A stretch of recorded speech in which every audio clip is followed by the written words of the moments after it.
umpisahan ko. When was the first encounter With FBR? FVR, I was still a kid. Bata pa, bakit? Oh, I was in high school. My dad is a retired general. Oh, He passed away already. okay. He used to work for him. Okay. He was AFP. the Secretary of Joint Staff of the PC at that time. Si FBR. My dad was the Your dad. Secretary of the Joint Staff. Oh, So, okay. Okay. he had a very close working relationship with FDR. Talaga. Impressions. Sa kanya, hardworking, Talaga. dedicated. Super. Noon pa lang? Super. Like, really? What do you mean? It's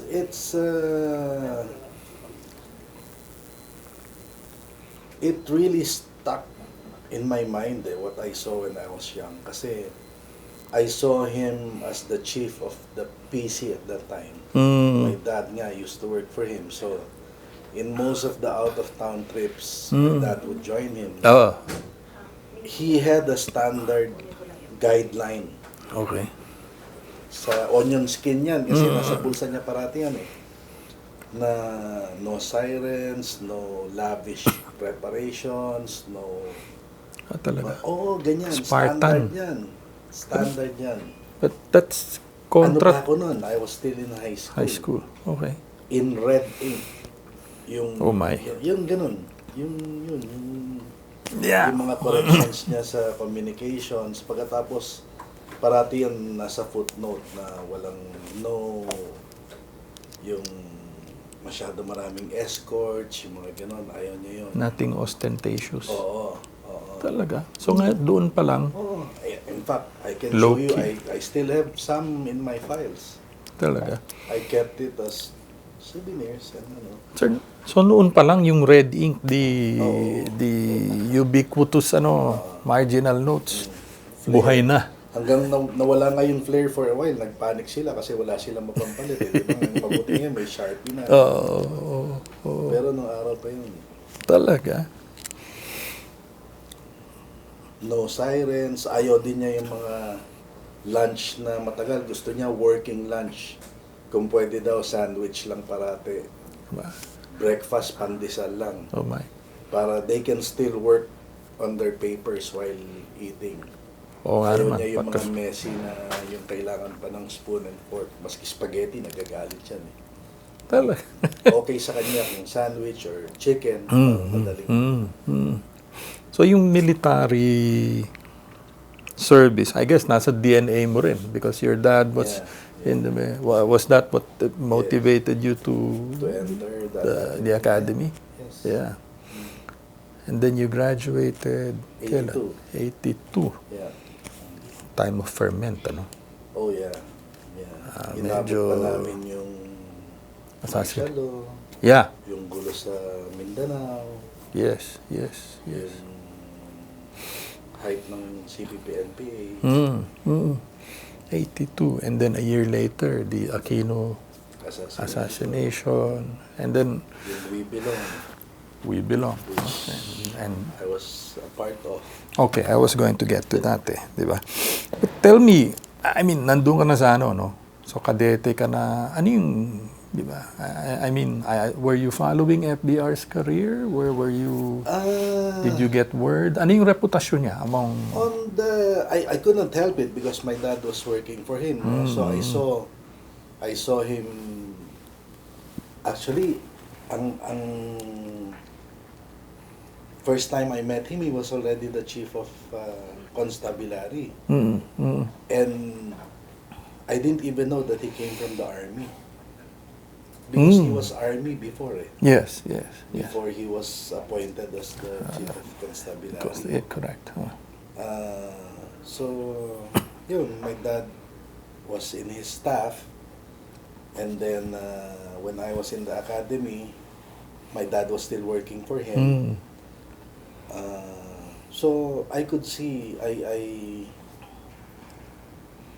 I actually was following his career very closely and his rise.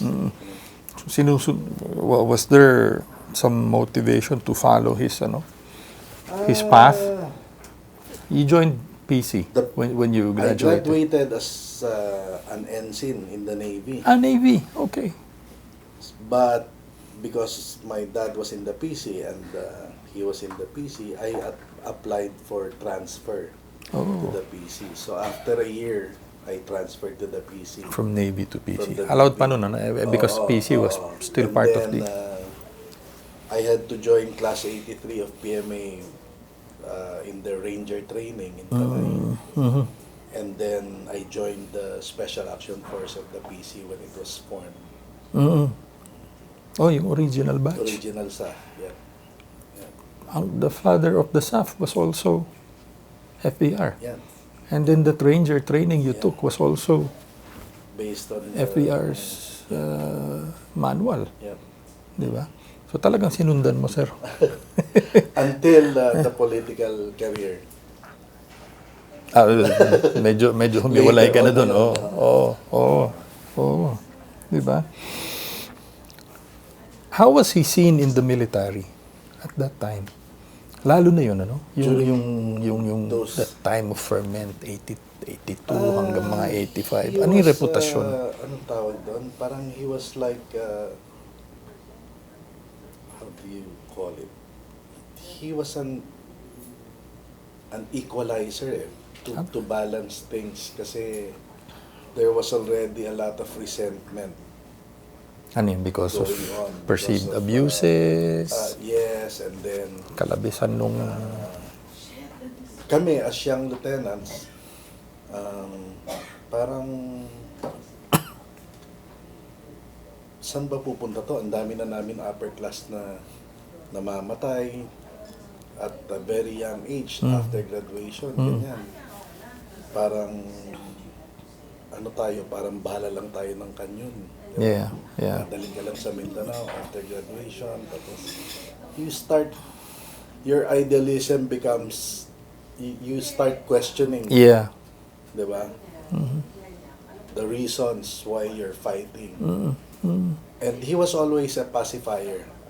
For somebody who went to Vietnam, Korea. and the Korean War, in fact, I never saw him carry a gun. Never. Talaga. All these years na he was Chief PC, he was Armed Forces Chief, he was DND. Even during the Revolution, Oo nga, no? did you see him carrying a gun? Si Really pa ko. JPE, dalawa-dalawa yung Usi pa nga. baril. Di ba siya wala? Talaga. Pinapasuot namin siya ng vest. Best, yeah. Paglalabas dun sa krame, sabi niya, no, we have to show the people that were with them. Ayaw niya. So, wala akong magagawa. Psyops din yun. Oo. Di ba? Yun dun siya talaga magaling. And I saw him in action during that time. Yeah, no? And really was all And bloated with yung stability under pressure. Okay. I mean, people were already panicking around him. He was still so cool.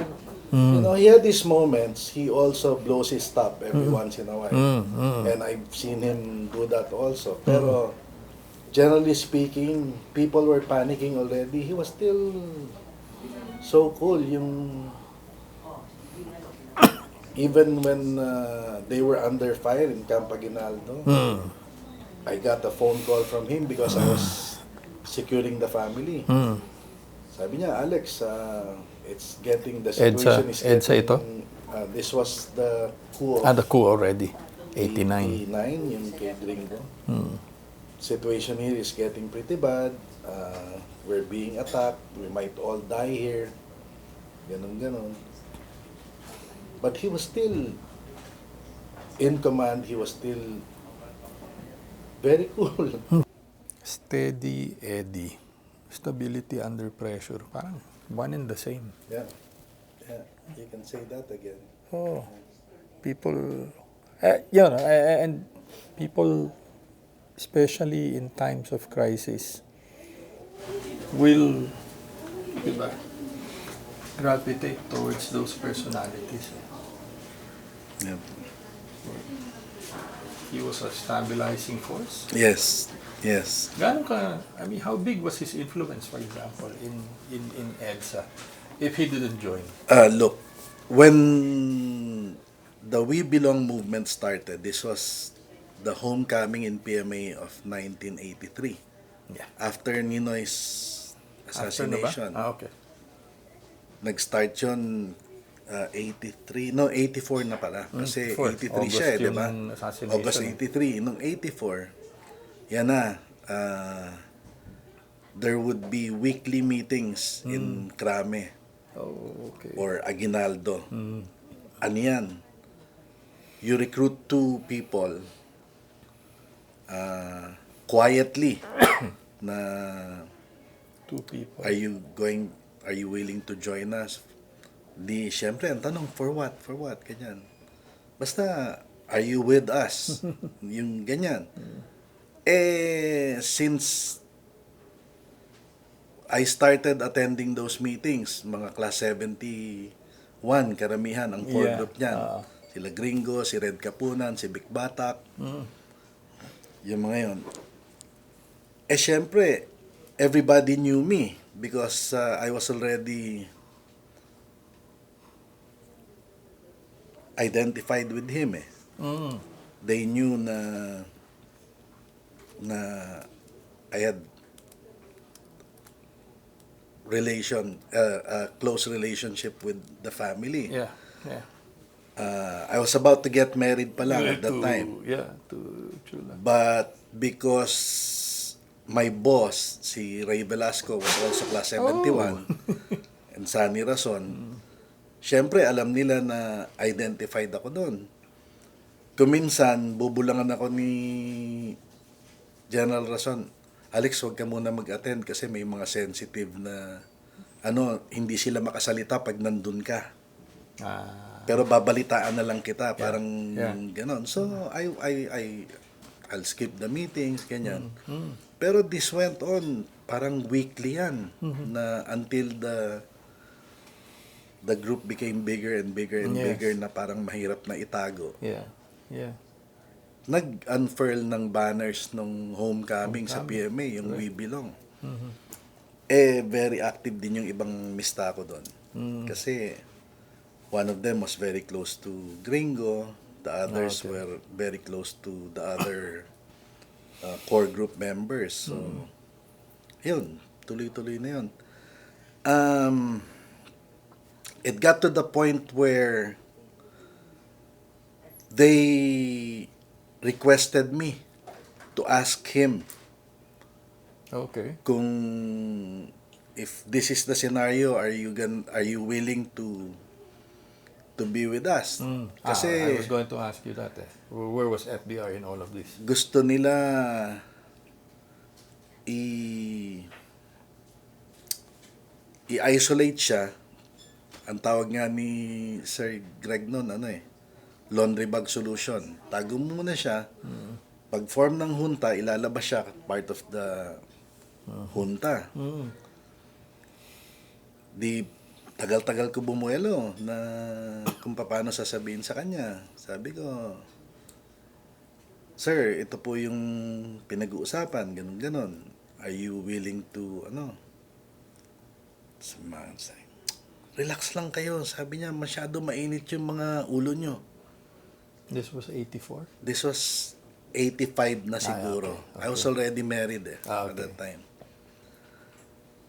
Sabi mo, wag masyado mainit ang ulo nila. Kasi what will happen? It's so easy to stage a coup. You take over the country. After that, what? Can you sustain it? Sabi niya, are the people with you? Diba? The military is only one side of the equation, sabi niya. Kailangan kasama lahat yung Did they ever think about that? They're only thinking about the military side, the operation. Sabi niya, that's so easy. Sabi niya ganon. But how do you sustain it? We have to worry about the country. Sabi niya, what will happen to our country? Ganun. Mas So, malawak. oo, parang, 'di ba?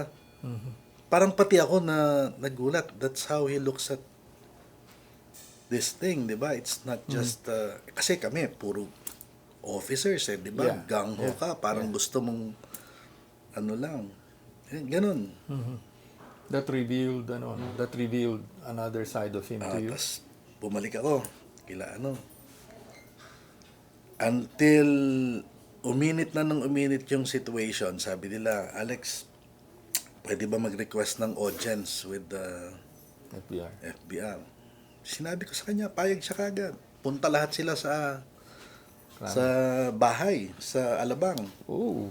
Yung core group, sila Sir Gringo, si Red, nandun lahat sila. Tapos ang tagal ng discussion hanggang early morning kami.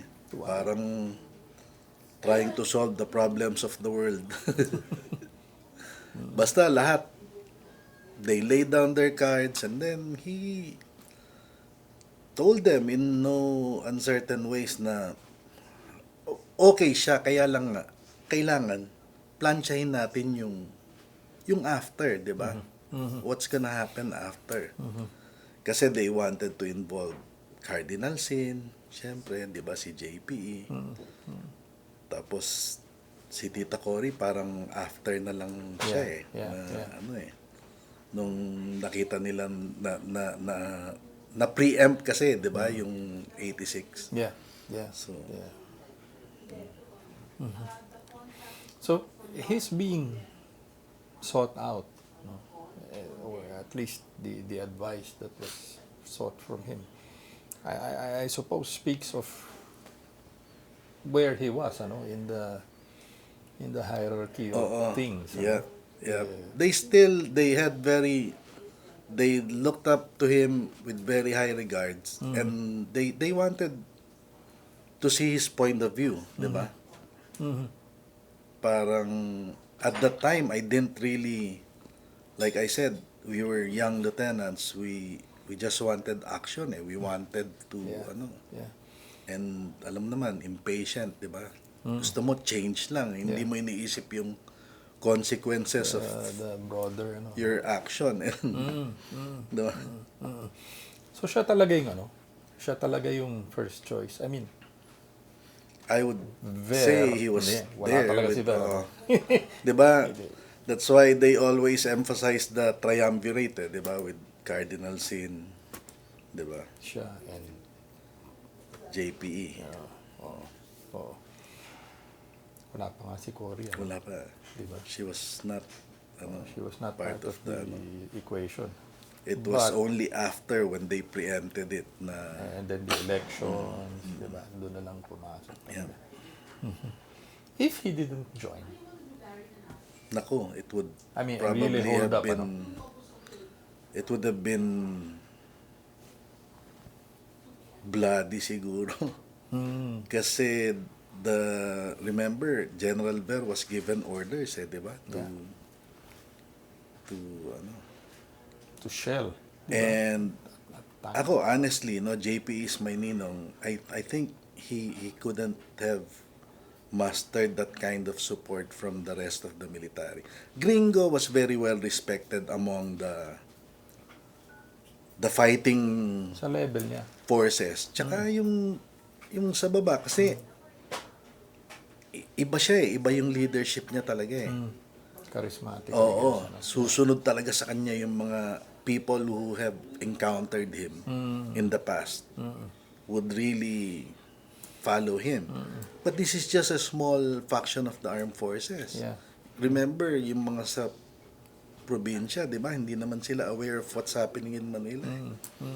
Kaya nung 86 revolution, yung si FVR in action, yung tatawagan niya yung mga regional director, ganun.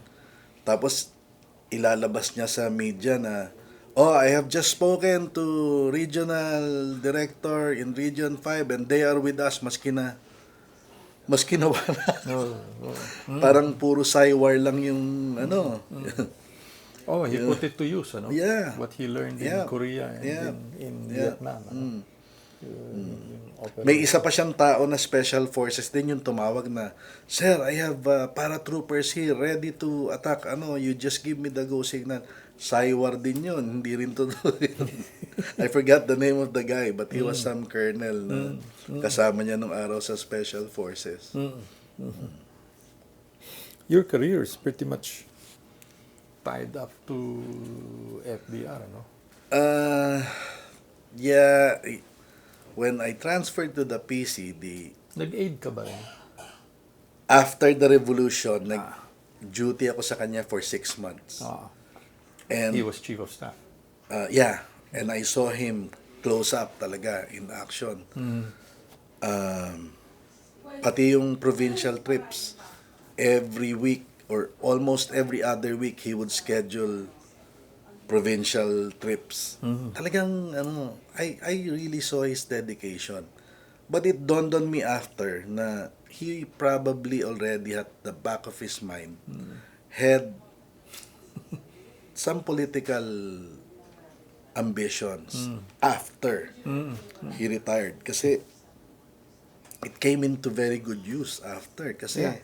every time he goes to the province, he would call on the local executives, he would call on the church leaders, regardless of bishops or iglesia or whatever. Ganun. So, when he ran, practically lahat ng buong Pilipinas naikot na niya. Na Leadership, kilala key siya groups, nung community. oo. Outside of the... And remember, wala pang cellphone noon, wala pang technology. It was all. Telepono lang talaga noon. Radyo. And if you're a foot soldier and you see your chief of staff in the field with you,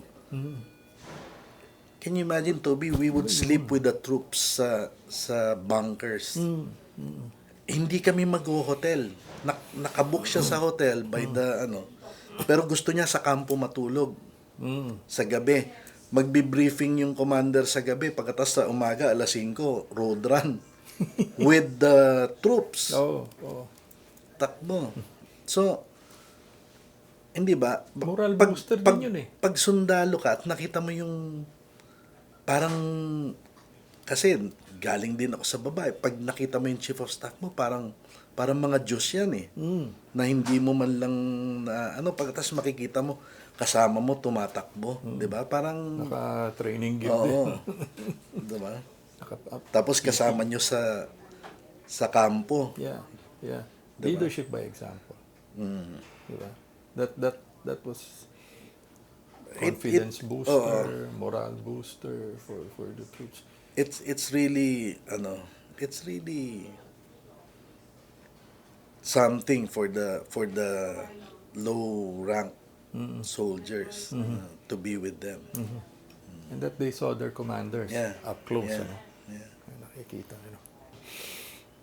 And ang napansin ko itong lately yung mga commanders masyadong political di ba? Yung very seldom would you see na yung umiikot ng gano'n. Yeah. They do the rounds and Or diba? when they do, it's a show. Parang press release lang, di ba? Eto, tama ka no? Makikipagsabay ng ano. Sinasabi ko yun, Boodle maski na fights, nung tumaas na ng tumaas rango ng mga classmates ko, sinasabi ko, pare, go around, see the kasi it's iba yung picture mo yung nakadisplay sa opisina, pero hindi ka nakikita ng mga tao, di ba? Pero nakikita, iba yung nakikita. Iba yung nakikita ka na nandun ka sa ground with them, di ba? That's one thing I learned from him na talagang it's important to it's not for politics but it's really for the troops di ba? It's leadership. Yeah. Huh? Yeah. It's leadership. So I ask you, your career was very much tied up with FBR, no? But the other thing is, you're also tied up to him with you married daughter number 3, no? Chula. Well, Ang tanong ko, Sir Alex, how did you get past It wasn't so difficult for me FDR and because AMR. it wasn't so difficult for me because I grew up inside Camp Crame. Oo nga My naman. dad was working for him, and then being the sportsman that he is, hinahanapan niya parati ng activities yung mga anak The niya for girls, summer. yeah. So one summer, pinaaral niya ng tennis yung magkakapatid. Okay. The four sisters, the older ones. Kami nung mga barkada ko, mga laman kami ng tennis court. Kami yung mga laman loob ng tennis court. So, na-meet namin sila dun. And we became friends. Eventually, from tennis, naging pelota. Sumikat ang pelota nun di ba? Yung pelota court dun sa Krame, malapit sa bahay namin. Since we were already good friends, we would invite them to have dinner in the house every once in a while. Yeah. So they would go there. Susunduin sila ng driver doon, ganun. So we were friends before we became she Sweethearts. became my girlfriend. Oh. So and they knew me already. So, Kasi ganun din, we in like manner we would go to their house in Magallanes at that time. So you made yourself a familiar fixture. Oh, yeah. So, hindi Parang na- kami yung mga naging kaibigan nila na mga boys at that time. So, yung isa kong friend, naging girlfriend din niya, si Jo. Hindi ka ba nag-ano? I mean, what was that?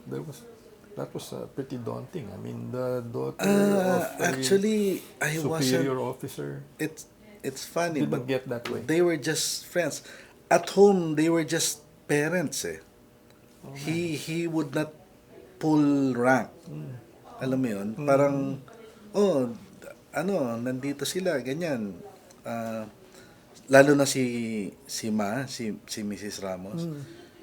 She would even ask us, do you want merienda? Maggagawa siya ng merienda, ganyan. Ang mas niligawan pa namin yung mga bantay tsaka yung mga katulong.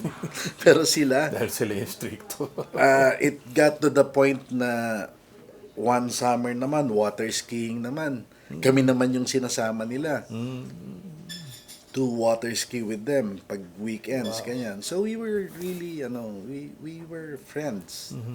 Parang much barkada. earlier ganun. before it developed Oo, into... oo. Until in my case, they sent Chula to study abroad, and then I entered the academy. And then we saw each other again when I was in PMA na.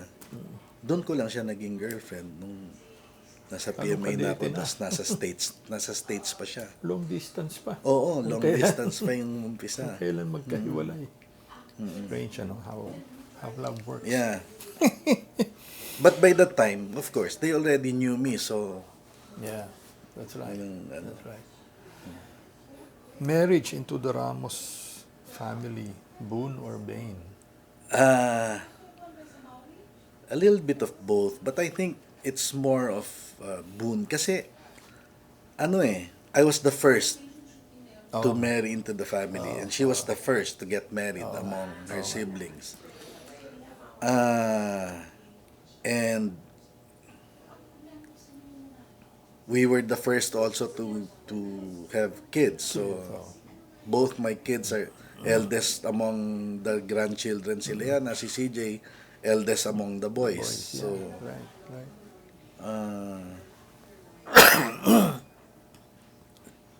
yun, we became the taong bahay in Alabang when they went to Malacanang. Oo nga, no? Wow. Kami natira Yeah. doon. Yeah. Yun lang, because of that, I had second doubts na in terms of my career. When he declared that he was gonna run for president, I had just graduated from AIM. your MBA. Oo. So, I got an offer from a bank. I was thinking, win or lose, if he ran, I would have problems. Kasi it was difficult enough being the son of my dad in the service. It was even more difficult being the son-in-law of my father-in-law. Kasi, di ba, lahat ng promotion mo, lahat ng assignment mo, it will be associated with them eh. Yeah. You cannot Yeah. separate that eh. And I was thinking, if he wins, di ba, sasabihin ng mga tao, nakuha niya yan dahil son-in-law yan eh, dahil anak ni, ano yan. Manugang. Pag natalo naman siya, di ba, nobody would want to touch me rin with the 10-foot pole kasi I'm identified with So you him. decided to strike on your own. I decided to try, di ba? I filed for leave kasi ang dami kong leave, Accumulate. accumulated leave eh. Hindi pumayag yung bangko. Sabi, we don't want you to, baka mamaya tawagin ka bigla, iiwanan mo kami, ganun. We're going to invest May escape money hatch. on your training, ganun. So, my dad was very much against it, pero right then, sabi ko, tsaka yun yung sunod-sunod na coup eh. Yeah. This was right. 87, 88, 89, di ba? Yeah. So, And you were liaison.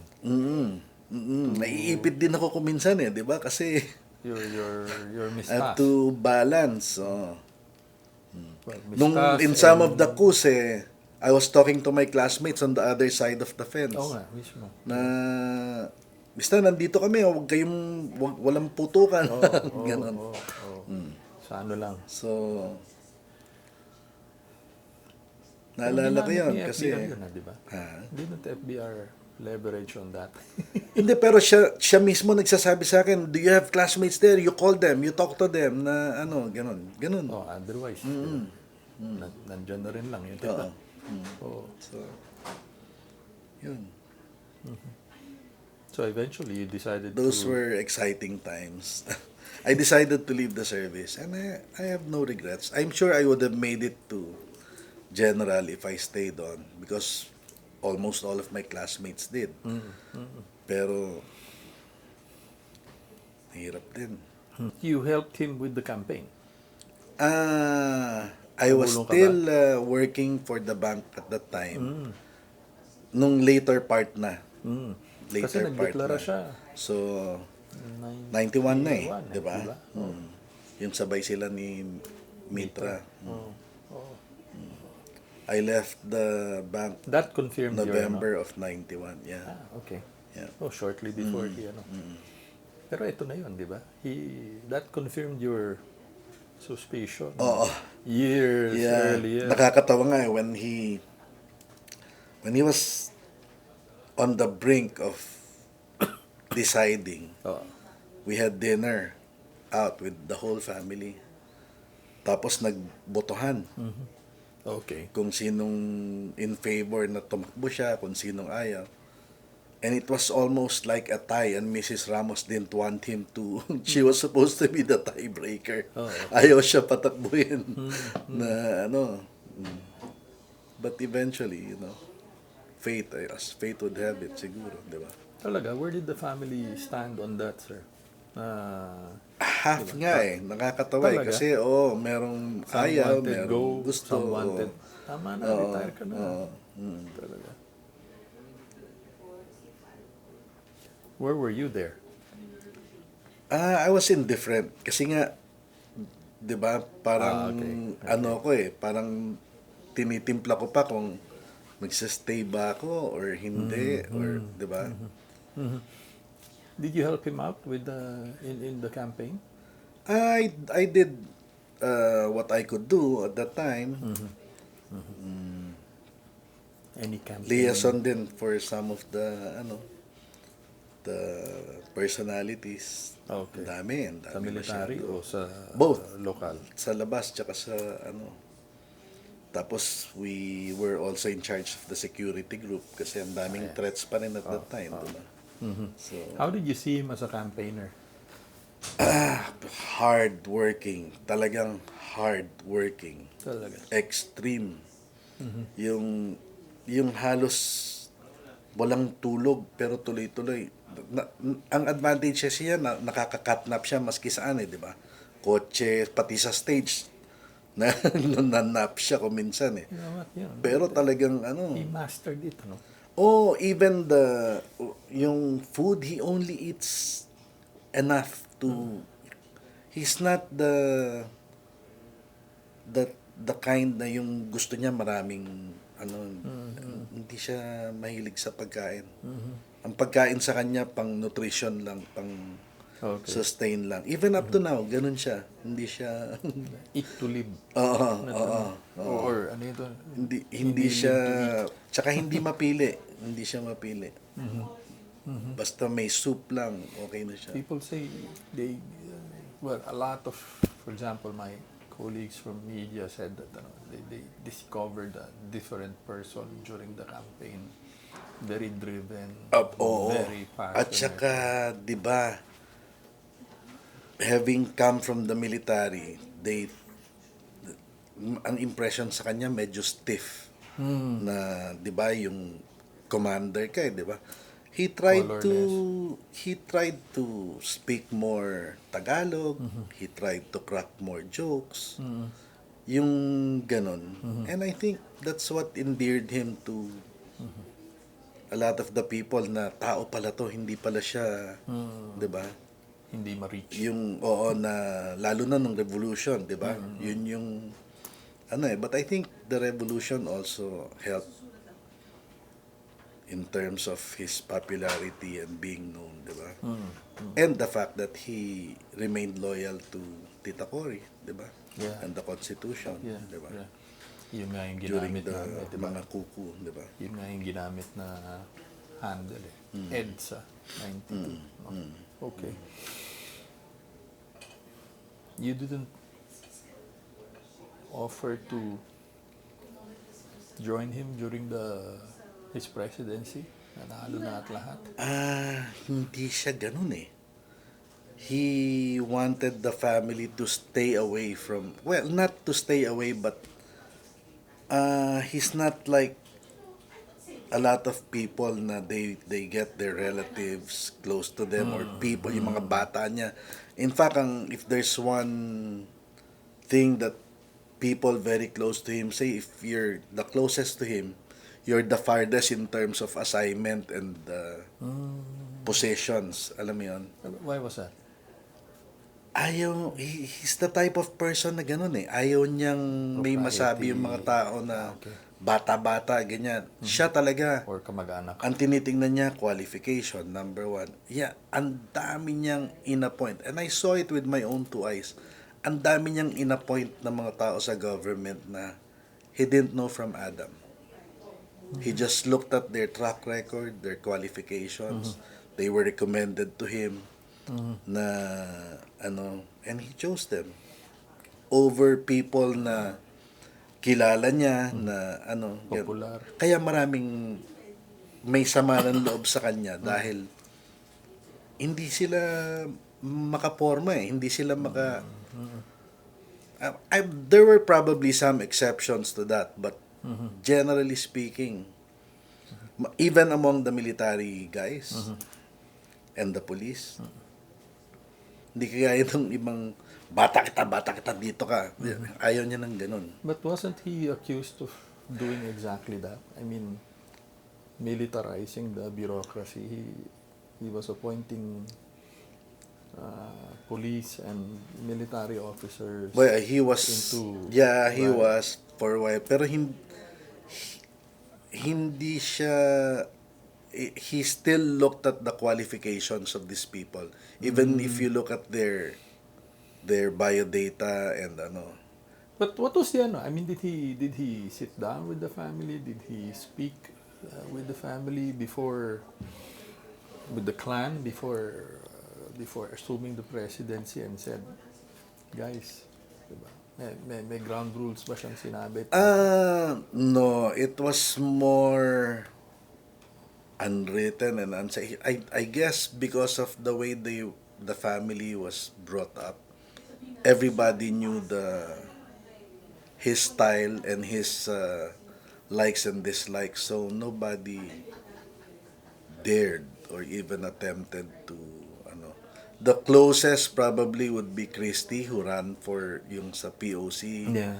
ganyan. Pero other than that, among the family members, wala. Alam They na just nila stayed yung out. kanyang karakter. So, At saka yung may mga lumalapit-lapit na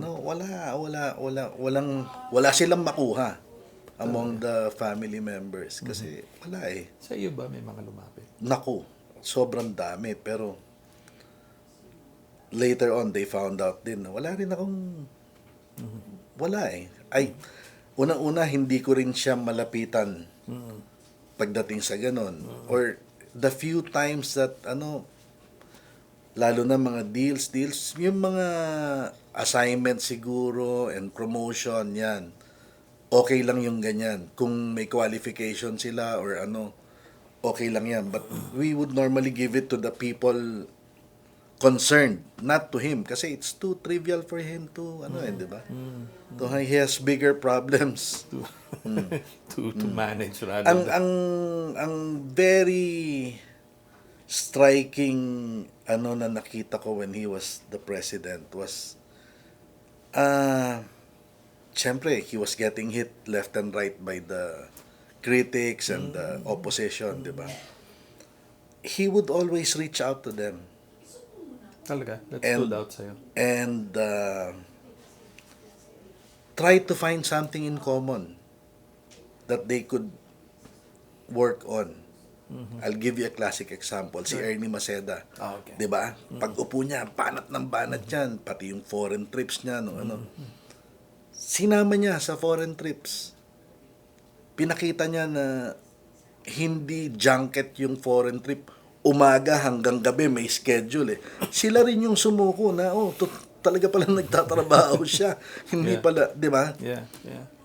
Sinama niya sila, yung mga opposition na nakita nila na ganun. Breakfast meeting, Filipino community, hanggang sila na yung sumusuko sa schedule na ba tong boss nyo, walang pahinga. Ganun. Wala man lang free time na magpasyal o wala sa kanya yung ganun eh. Sa kanya talagang work. All work. I guess that was what he thrived on, what he lived on. Yeah. Kept his batteries going. Ang bilib din ako, hindi niya pinabayaan yung katawan niya. He was always exercising, he was so that's why he reached this age, di ba? So ngayon na lang siya medyo nag-slow down. Early on when I first year of our marriage ni Chula, I was assigned in the province. Uwi ako ng Friday or Saturday. I would stay until Sunday night, ganyan. Habang nagdi-dinner, sasabihin niya, who wants to go jogging tomorrow? Lahat ng anak niya babae, di ba? Ako lang yung lalaki, parang ako lang yung pinapaninigan nito. Okay. 5 o'clock in the morning. Oh my gosh. Takbo kami. Until got to the point na sinabihan siya ng mother-in-law ko, Ed, will you stop asking Alex to, that's the only time he has for Chula. Tapos, sa jogging. Yung ganun. But even during his incumbency, he was still running and swimming and playing golf. Tsaka yung golf namin, hindi golf, hit and run. Sa Camp Aguinaldo noon, sa Navy. After he hits the ball, jog kami, pati yung mga caddy. To the next, jogging, para matapos niya and go to the office by 8 o'clock, 8:30. Para mabilis siya. Oh my gosh, ganun pala yun. It's not for the golf talaga, it's more for the exercise. Oh yeah, but at the same time, he had a lot of golf sessions with his counterparts, ano? Yeah. Yeah. Used it as part of the diplomacy as well. But anyway,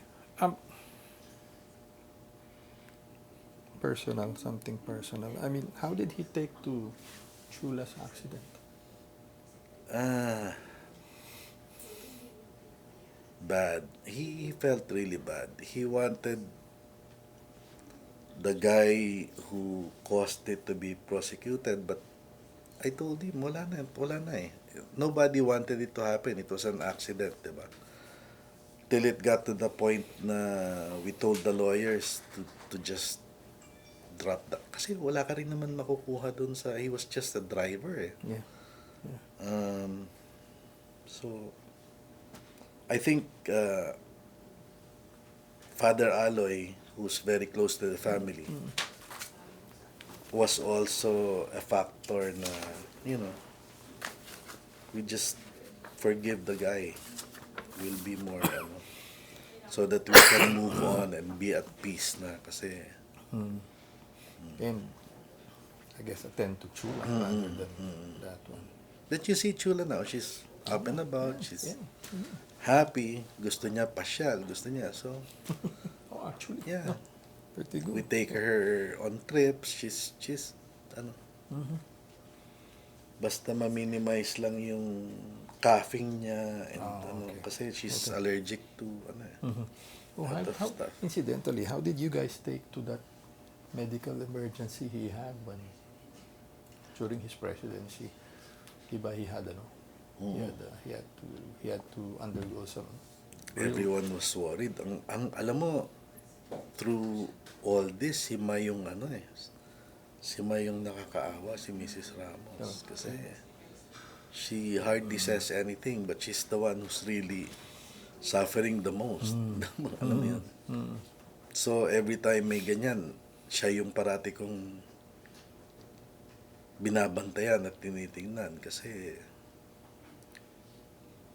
sabi ko, Ma, ano na naman, ang tigas-tigas ng ulo nitong pasyente na. Sabi ko, hindi na magbabago yan. We just have to accept it, di ba? But he's always been that way, di ba? Oh, yeah. Medyo hard-headed. Hard-headed talaga. And he had just a mind of his own and followed his own. Yep. Give up siya sa mga kids niya. Yung being a military commander, hindi umubra sa 5 girls eh. So, yeah, Nakita ko yan early on, yung assembly time tomorrow, 7 o'clock, 8 o'clock na, hindi pa naka-ready. Wala na siyang magawa. Talagang ganun eh. Well, I guess all of them took after him as well. Maraming wala siyang magawa kasi puro girls nga eh, di ba? Hindi umubra yung pagka-military. Didn't work. No. Just looking back, what do you remember most from your stint as an officer under FVR's Working leadership? for him. Yeah. Yun nga, yung leadership by example, number 1. Yung being on the ground with the troops, that really stuck in my mind kasi how many generals do you see Doing that. go on road run with the troops early morning, 'di ba? Na kasi usually utos ka lang ng utos eh, 'di ba? Yeah, yeah. Ito nandun ka sa And put nung almost all of them to shame because he was punta kami sa brigade ni General Biason sa Mindanao. Sa bunkers kami natulog.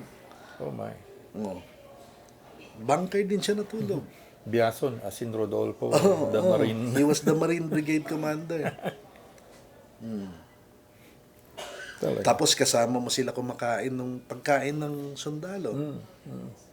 Oh, iba yun eh. No? That Ibang-iba. builds Ibang-iba. a bond. You know? What do you share with your kids about FVR? I mean, Uh, there's something that your he has kids... always inculcated in the minds of everyone in the family. If it's, you have to look at what's good for the country. Parating ganyan. Ganyan yung inaano niya dun sa mga apo niya. Yung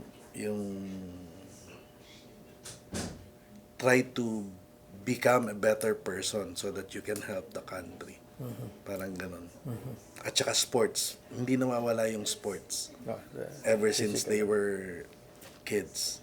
Oh, no. Oo, all-out support siya. Yung nagbabasketball sila Liana, manonood siya ng games on weekends, ganun. He makes time for their activities like that. Pinaaral niya ng swimming yung mga apo niya. 6 months, 8 months old. Pinaaral niya ng swimming. Tinatapon sa pool ni Losada at that time. Yeah, yeah, yeah. I remember having undergone that too. What do you want people to remember of FBR as as president?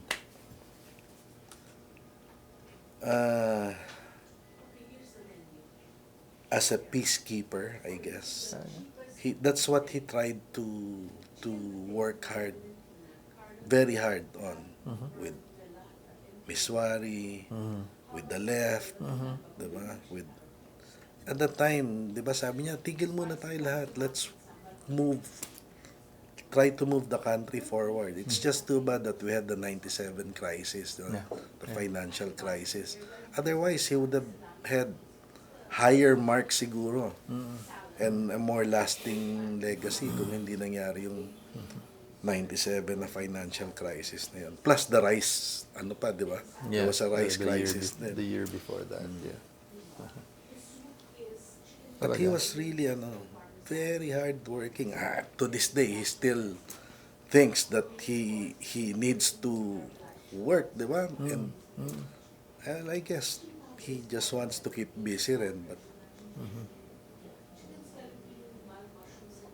although he also tried to make time for the family. Nakakatawa when he was the president. So Holy Week, di ba? Yeah. Sasabihin ni mga bata, "Pa, what's the plan for Holy Week?" Ganyan.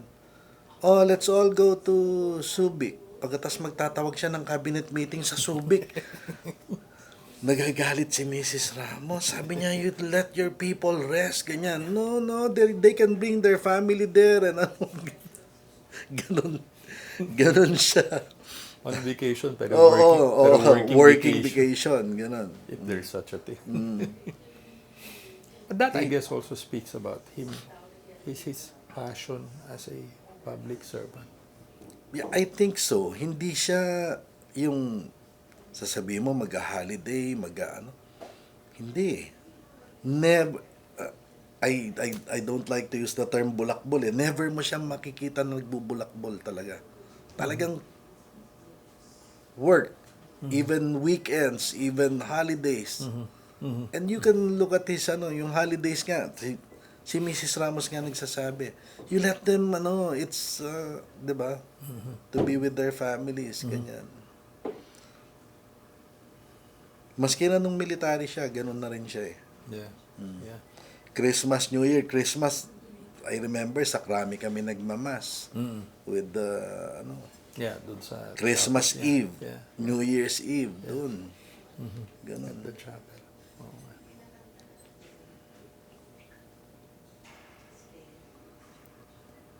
As a Filipino, what should the ordinary Filipino appreciate? His sense of nationalism. Diba? He's always been tagged as an American boy, but he's a true blue Filipino.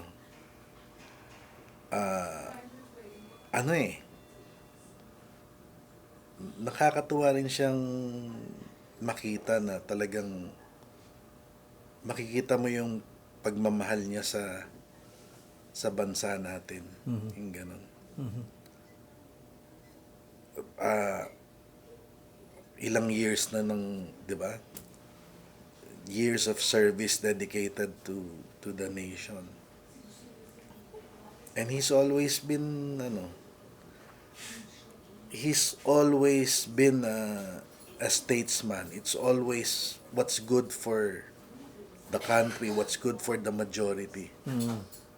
Yun, yung viewpoint niya na, Yeah, yeah. na for the betterment of the, That mindset. I'm good. Thank you very much. yung ano niya na UST, yung unity, solidarity, teamwork. And he lives by his his words. Caring, sharing, daring, di ba? Yeah. You think these are just mottos or but he lives by them eh. Yeah. He lives by his words. Hanggang ngayon? Up to now. Up to now.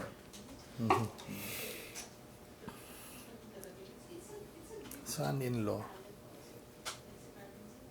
What? Sa'yo, ano yung what does that mean? FVR son-in-law. I guess I have to And be the first more. one. I have to be more, try to be more like him, no? Diba? I'm just glad I left the service kasi otherwise I would have been more under the public eye, diba? But like I said, I have no regrets. Okay. Thank you very much. Okay, thanks. Salamat.